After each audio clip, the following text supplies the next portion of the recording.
सभिनी दोस्तनि खे भली का सिंध हेल्प जे चैनल तां नई सोच नई ज़िंदगी ग्रो योर लाइफ। अॼु खां असां हिकु नई सीरीज़ शुरू करे रहिया आहियूं जंहिंमें असां पंहिंजी ज़िंदगीअ खे कामयाबीअ सां संवारण जा कुझु नवां गुर टिप्स एंड ट्रिक्स गॾिजी सिखंदासीं, जेके सिंधी ॿोलीअ में पहिरियों भेरो सिंध हेल्प जे प्लेटफॉर्म तां पेश करे रहिया आहियूं। असां सिंध माथिरीअ जा रवासी शुरूअ खां पंहिंजे आलमनि वॾनि ॾाहनि सां वेही उहे गुण अवगुण सिखंदा हुआसीं। तॾहिं सिंध जी हीअ धरती सॼी दुनिया में मोस्ट सिविलाइज़ सॾी वेंदी हुई। हाणे हिन दौर में असांखे सिखण जा नवां तरीक़ा ॻोल्हणा पवंदा, जेके असां सिर्फ़ु ख़बर त रखूं था, पर उन्हनि खे सिखण लाइ पंहिंजे पाण ते अमल करण लाइ पंहिंजी ज़िंदगीअ में अमली तौर ते अप्लाई न करे सघंदा आहियूं। न ई असां उन्हनि जे फ़ाइदनि खां वाक़फ़ियत रखंदा आहियूं। असां सिर्फ़ु उहो सोचींदा आहियूं उहे टर्म्स सिर्फ़ु USA, यूरोप ऐं ॿियनि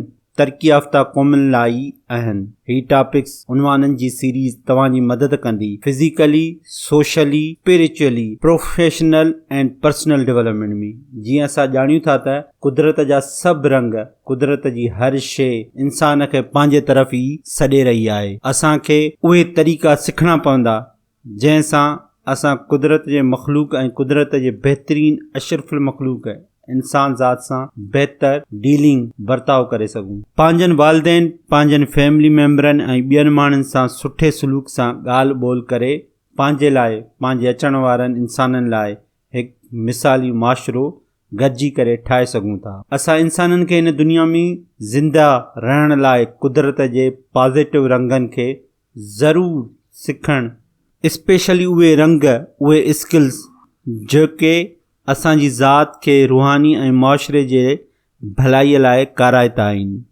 दोस्तो, तव्हांखे हिन नई सोच नई ज़िंदगीअ जी सीरीज़ में असां उहे राज़ सीक्रेट्स शेयर कंदासीं जेके तरक़ी याफ़्ता क़ौमुनि या कंहिं हिकु इंडिविजुअली अकेले ई इंसान पंहिंजी लाइफ में अप्लाई करे पंहिंजी ज़ात में psychological, spiritual and financial growth आंदी आहिनि। इंसान ज़ात लाइ हिकु अनमोल मिसाली शाहकार कारनामा अंजाम ॾिना आहिनि। असांजी टीम उहो सोचींदे क़दम खणियो आहे, छो न असां इन्हनि नेमतुनि, सलाहियतुनि, ॻुझनि राज़नि खे जेके ज़िंदगीअ खे हिकु नऊं रूह फ़ोकीन थियूं, पंहिंजनि सां ज़रूरु शेयर करणु खपे, जीअं असां उन्हनि पंहिंजनि खे ई कामयाबीअ जी नई मंज़िलनि जे सफ़र तय कराए सघूं।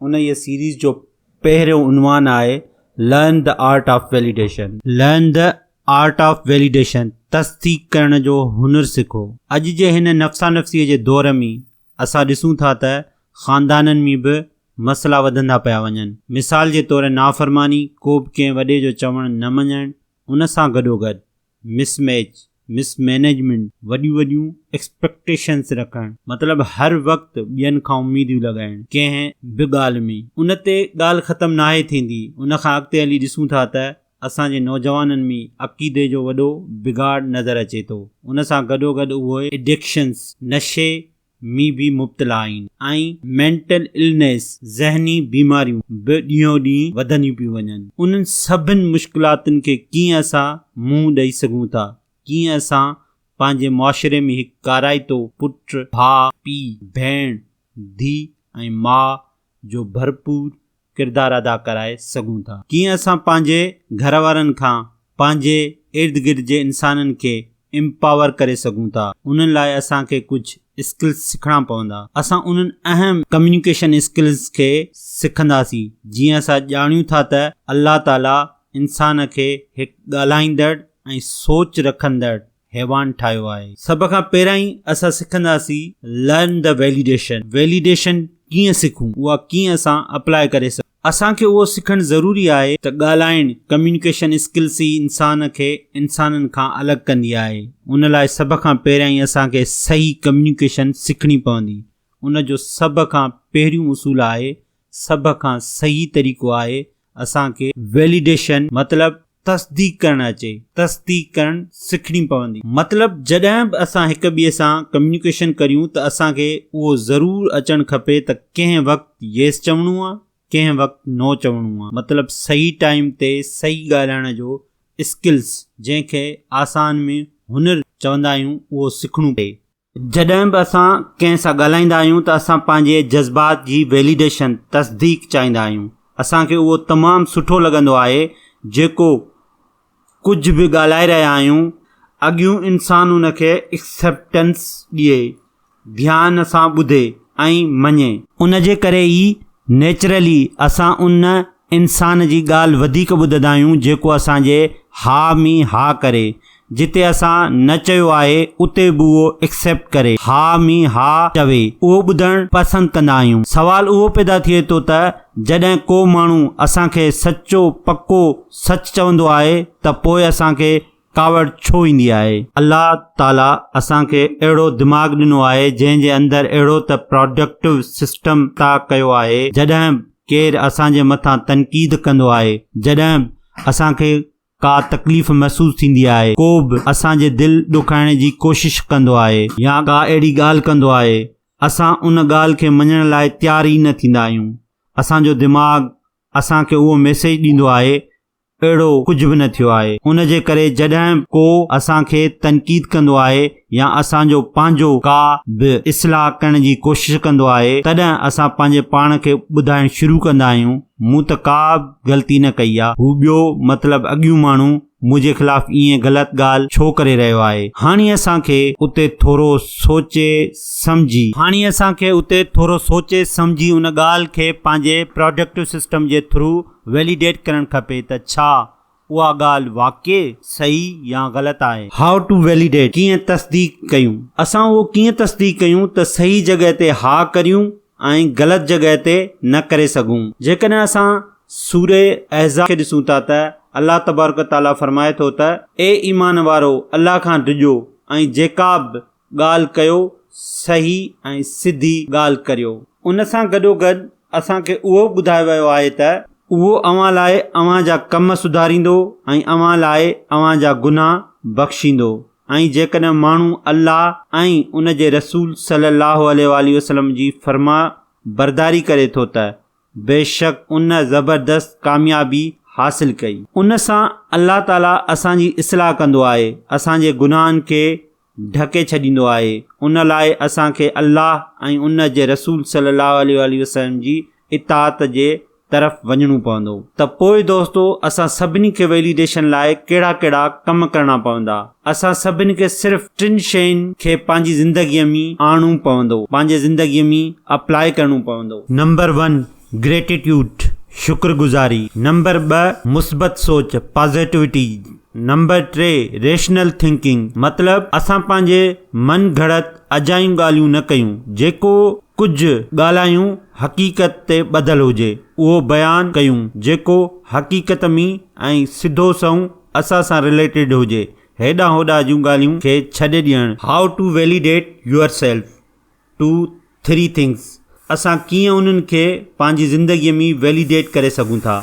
उन लाइ असांखे रोज़ानू हिकु डेली एक्टिविटी शुरू करणी पवंदी जंहिं ते असां खे अमल कंदे असां कामयाबी हासिल करे सघूं था। जी हा, असांखे सभ खां पहिरियां ई उन्हनि नेमतुनि जी शुक्रगुज़ारी करियूं जेके तव्हांखे हींअर आहिनि। उन्हनि जे बारे में तव्हां मुस्बत सोचो। उन खां पोइ तव्हां रेशनल थिंकिंग खे इस्तेमालु कंदे जीअं ई असां 3 उहे कम करणु अॼु खां शुरू कंदासीं त हिकु वक़्तु अहिड़ो ईंदो तव्हांजी ज़िंदगीअ में तव्हां पंहिंजे पाण करणु शुरू कंदा। तव्हां पंहिंजी ज़िंदगी ॿियनि खां तमामु मुख़्तलिफ़ ॾिसंदा। हर शोबे में इहे 3 शयूं अप्लाई करे सघजनि थियूं जेके मथियूं ॿुधाईंदऊं। Rational thinking, gratitude, positivity. चाहे उहा फैमिली हुजे या डेली जी ॾेती लेती हुजे या ऑफिस जो रोज़ानू कमनि कारनि में हुजे। छो जो जॾहिं बि असांजी ज़िंदगी में मसइलो या को ख़राबु वक़्तु ईंदो आहे उन्हनि 3 शयुनि खे ई अप्लाई कंदे असां उन्हनि मुश्किलातुनि जे हल करण लाइ तयारु हूंदासीं। पंहिंजा फ़ैसिला आसानीअ सां कंदा वेंदासीं। असांजे पंहिंजे अंदर में उहा क्लियरिटी ईंदी वेंदी आहे कहिड़े वक़्तु मूंखे माण्हुनि सां यस करिणो आहे, हा चवणो आहे, कहिड़े वक़्तु मूंखे न चवणो आहे ऐं कहिड़े वक़्तु मूंखे पेशेंटली पॉजिटिव रहणो आहे। थ्रो दीज़ वैलिडेशन, इन्हनि 3 वैलिडेशन जे थ्रू ॾिसूं था त असां इन्हनि वैलिडेशन जे ज़रिए ई असां पंहिंजे फैमिली या इर्द गिर्द जे माहौल ऐं माण्हुनि जे मसइलनि कीअं हल करे सघूं था। कुझु माण्हू उन वक़्तु ग़लती कंदा आहिनि जॾहिं उहे पंहिंजे माण्हुनि मतिलबु पंहिंजे प्यारनि माइटनि मिटनि खां डील कंदा आहिनि त उन्हनि खे हर मसइले जो हल ॿुधाइणु शुरू करे छॾींदा आहिनि, पंहिंजे पाण खे आलिम फाज़िल सम्झंदे, पंहिंजे पाण खे लीडर सम्झंदे, कॾहिं येस कंदे कॾहिं न कंदे। उन सां थींदो छा आहे त उहे माण्हू उन्हनि ते डिपेंडेंस थी वेंदा आहिनि। वैलिडेशन तस्दीक करण जो मक़सदु उहो हूंदो आहे असां कंहिंखे बि हा या न अहिड़ी तरीक़े सां चऊं उहो माण्हू पंहिंजा मसइला पाण ख़ुदि हल करे सघे। मतिलबु जीअं चवंदा आहियूं त मच्छी पकड़णु सेखारिजे, मच्छी पकड़े न ॾिजे। मतिलबु असां पाण बि इम्पावर थियूं ऐं ॿियनि माण्हुनि खे बि इम्पावर कयूं, जेको सिंध हेल्प जो मक़सदु बि आहे। जॾहिं बि असां सही तरीक़े सां तस्दीक वैलिडेट कंदासीं, सही टाइम मौक़ो मुनासिब जे हिसाब सां येस आर नो चवंदासीं त असांजा पंहिंजा ऐं ॿियनि माण्हुनि जा बि आसानी सां खोड़ सारा कम मसइला हल थियण शुरू थी वेंदा आहिनि। असांजे नौजवाननि में उहा क्लियरिटी अचणु शुरू थी वेंदी आहे त उन्हनि जा वालदेन कहिड़ियूं शयूं चाहिनि था, कहिड़ियूं शयूं नथा चाहिनि। उन्हनि सां गॾोगॾु फैमिली मेंबर्स ऐं मुआशिरे जे ॿियनि किरदारनि में बि उहा साॻी क्लियरिटी आसानीअ सां पैदा थियणु शुरू थी वेंदी आहे। ईअं ई दोस्तो असां वैलिडेशन खे अप्लाई कंदे पंहिंजी ज़िंदगीअ खे बहितरीन खां बहितरीन कामयाबियुनि जे सफ़र ते हलाए सघूं था। असां मिलंदासीं इन सीरीज़ जी ॿी वीडियो में। तेसि ताईं असांखे इजाज़त। मां तव्हांखे ॿुधाईंदो हलां त इन 3 शयुनि खे तव्हां पंहिंजी ज़िंदगीअ में ज़रूरु आणियो। ग्रेटिट्यूड शुक्रगुज़ारी, पॉज़िटिविटी ऐं 3 रैशनल थिंकिंग। इन जे बारे में तव्हां पाण बि पढ़ो, पाण बि एक्सप्लोर कयो। नंबर 1 ग्रेटिट्यूड, पॉज़िटिविटी ऐं रैशनल थिंकिंग। उन्हनि खे तव्हां पंहिंजी ज़िंदगीअ जी करंट जेका सिचुएशन आहे, तव्हां कहिड़े बि हालात में आहियो, चाहे ॻोठनि में था रहो, चाहे शहर में था रहो, चाहे तव्हां शागिर्द आहियो, चाहे तव्हां फैमिली मेंबर आहियो, चाहे तव्हां फार्मर आहियो, चाहे तव्हां कहिड़े बि किरदारु अदा करे रहिया आहियो ज़िंदगीअ में, त ही 3 शयूं तव्हां अप्लाई कंदव त तव्हांजी ज़िंदगीअ में चेंजिस अचणु पंहिंजो पाण शुरू थी वेंदियूं। ऐं नेक्स्ट वीडियो में असां मिलंदासीं साॻिए इन सीरीज़ जो नई सोच नई ज़िंदगीअ सां। तेसि ताईं अल्लाह हाफ़िज़।